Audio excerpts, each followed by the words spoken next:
Sziasztok! Ma elhoztam nektek 5 érdekes tényt a történelemből. Vágjunk bele! A cári család furcsa vége. II. Miklós orosz cár és családja 1918-ban bolsevikok által lett kivégezve.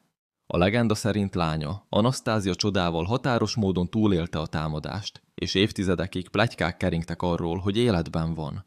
Azonban DNS vizsgálatok bebizonyították, hogy ő is elhunyt a családjával együtt. A kínai nagyfal nem látható az űrből. Sokan azt hiszik, hogy a kínai nagyfal látható az űrből szabad szemmel, de ez nem igaz. A fal ugyan hatalmas, de nem elég széles ahhoz, hogy az űrhajósok észrevegyék az űrből. Ezt több űrhajós is megerősítette.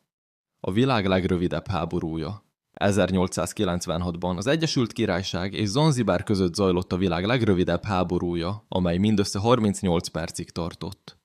A konfliktus az zanzibári szultánság trónöröklése miatt robbant ki, és azonnali brit győzelemmel zárult.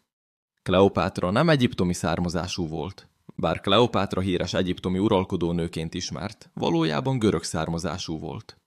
Ő volt a Ptolemaiosz dinasztia utolsó uralkodója, amely Nagy Sándor egyik hadvezérének leszármazottja volt, aki Egyiptomban telepedett le.